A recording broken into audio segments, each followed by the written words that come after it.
Morning. Good morning. Let me give folks a couple seconds here to find your seats. It's a full house, so you may be making some friends. Feel free to find chairs up front here. There's lots of room for everybody, but you're going to have to fill in. So good morning to all of you, and there are a lot of you. I'm Andy Van Kleunen, and I'm CEO of National Skills Coalition based here in Washington, D.C. And on behalf of our partner organization for this event, New America, and all the national organizations and foundations who invested so much time and resource in bringing us all together, I want to welcome all of you to Apprenticeship Forward.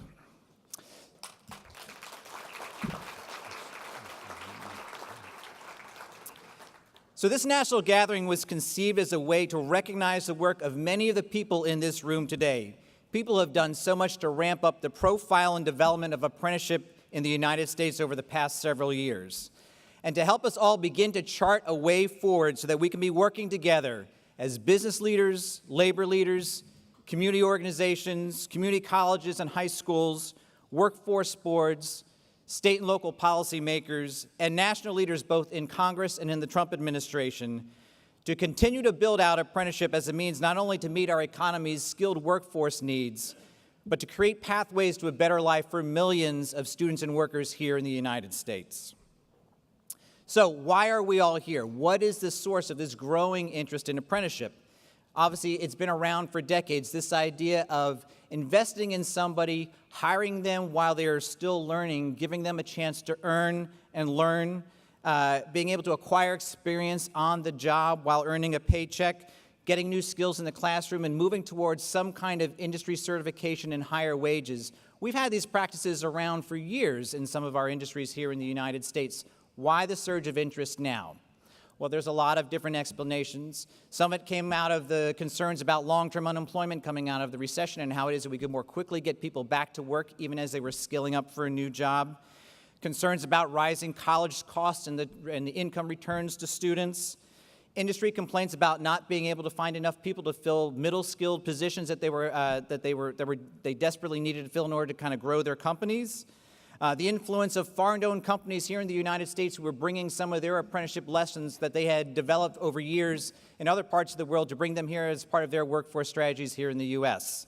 All of these are contributing reasons, but a lot of the momentum, a lot of the increased interest in this field is largely because of many of the people in the room today. Folks are developing effective practices, expanding your efforts, developing apprenticeship opportunities in new industries, and these are the kinds of things that we could not have done without the work that you all have done back at home in your communities. And so we want to thank you for taking time away from that work to be joining us all here together in Washington to share what you're doing with each other and to help those of us here in Washington who are trying to figure some of these things out to understand what we can do to make it easier for you to continue to expand your efforts and so that we can bring apprenticeship to a range of industries throughout this country. And the good news is that policymakers are listening. As you know, state governments have been on the front lines of this apprenticeship renaissance. Many of them are represented here today.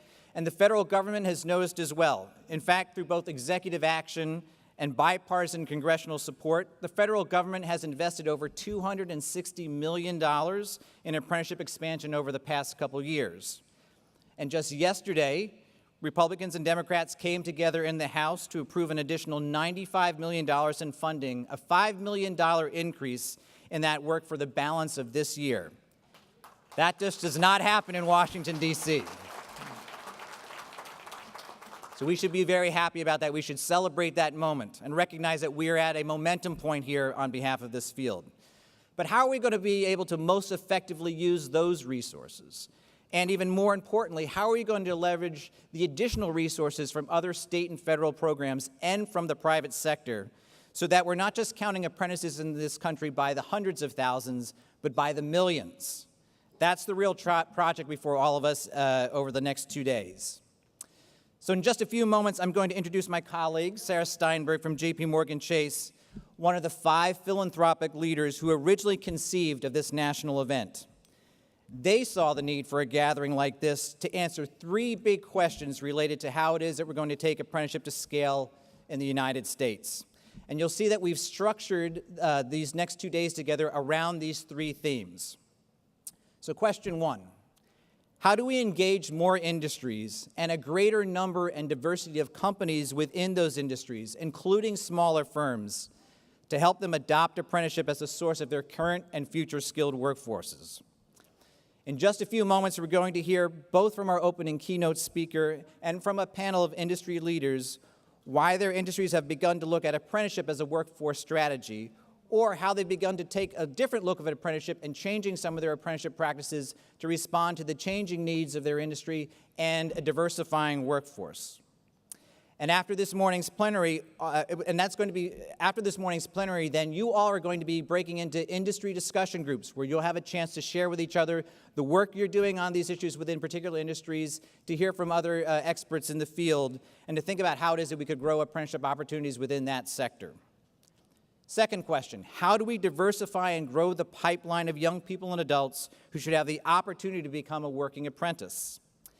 This afternoon at lunch, my colleague Mary Alice McCarthy from New America is going to introduce a great set of lunch panels with both apprentices and program operators about how they're effectively helping different groups of people become apprentices, and how we're overcoming a range of different barriers that have historically helped stop some of those folks from being able to get into apprenticeship, whether that's around skill levels or work experience or overly rigid expectations around seat time within seat curricula, or even discrimination.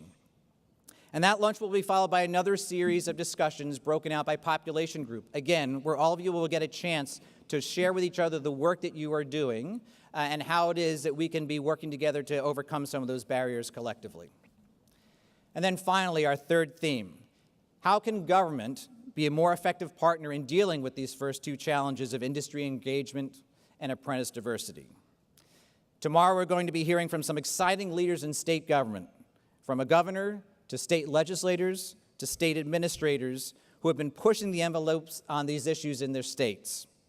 And we're going to talk to representatives from the key federal agencies who have already been working on these issues here at the national level, including the Departments of Labor, Education, Commerce, Health and Human Services, Agriculture, and Transportation. And if that weren't enough, we have over a dozen of other panel presentations that are going to be interspersed over the next couple days on specific issues that we felt warranted some additional attention. So it's going to be a packed couple of days. And it's going to be a packed room. As you can see, we are at capacity. As a matter of fact, this has been quite a hot ticket to get to this event, so congratulations for getting in the door. There's a lot of folks who wanted to be here who couldn't be here with you, so we're glad that you were able to join us. And we just ask for your patience as we're going to be moving around within this area over the next 2 days, doing a lot of discussing with each other. And please take advantage of the fact that you're in a room of such great people who are doing such incredible work in this field. Why so many folks are here? Certainly it's the power of the issue itself, but I think it's also owes to the networks and the reputation and expertise of the national organizations who have been these conference sponsors, along with National Skills Coalition and New America, who have worked together to make this conference possible. And so I want to recognize them now. They're in your program, but let me call them out.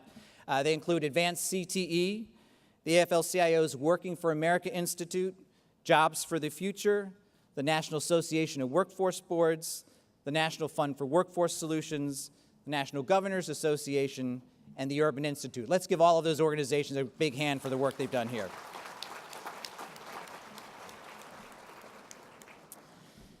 And I also want to acknowledge the two federal agencies with whom we've been coordinating a lot of the content for this conference. They've been incredible partners as well. First, the U.S. Department of Labor's Employment and Training Administration, and particularly the U.S. DOL Office of Apprenticeship. And for them, absolutely. And the U.S. Department of Education's Office of Career, Technical, and Adult Education. Let's give them some acknowledgement as well.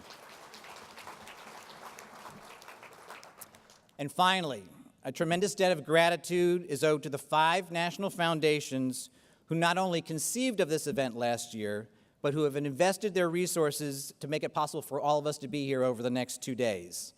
And to give formal recognition of those funding partners and to introduce our conference's opening keynote speaker, I'd like to turn the podium over to Sarah Steinberg, who's Vice President of Global Philanthropy at JPMorgan Chase & Company.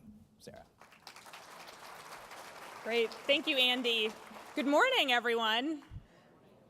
So starting about 4 years ago, JPMorgan Chase launched the first of what has become a $325 million investment in strengthening workforce systems and career-focused education.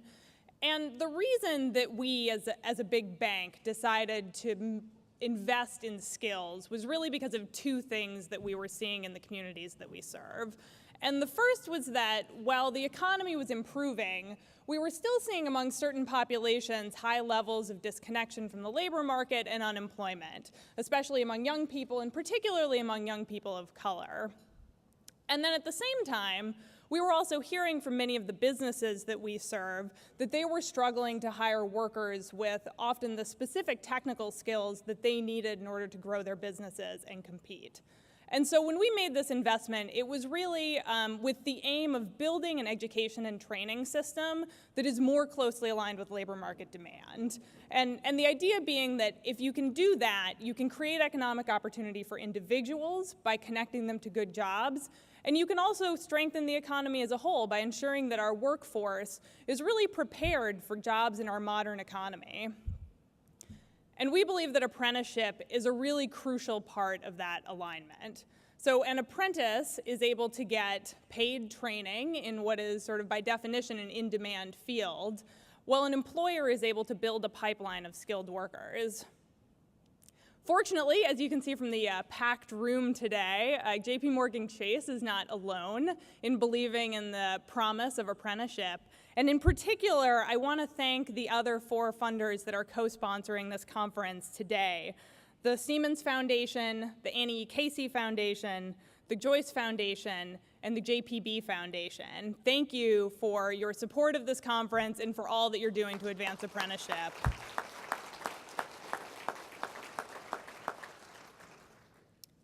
The beauty and also the challenge of apprenticeship is that it really is the quintessential public-private partnership.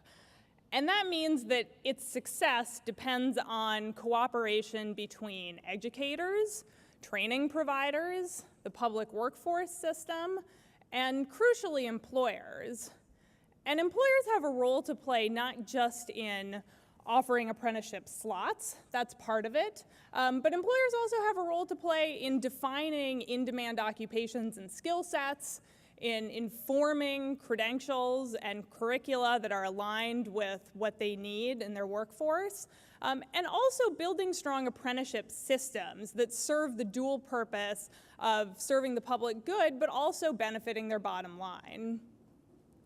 And that's why I'm so thrilled to be able to introduce today our keynote speaker, an industry leader who has really done tremendous work in all of those areas, but in particular that last one, which is developing an apprenticeship ecosystem. Noll Ginsberg founded Intertech Plastics in 1980 while he was still a student at the University of Denver. And in the years since then, it has grown into the largest custom injection molding manufacturer in the state with more than 200 employees. But Noll is not just a business entrepreneur, and last year he founded CareerWise Colorado, an innovative new statewide apprenticeship system that connects high school students to employers, putting young people on the path to good jobs and strengthening Colorado's economy. So I want to ask you to please join me in welcoming Noll Ginsberg.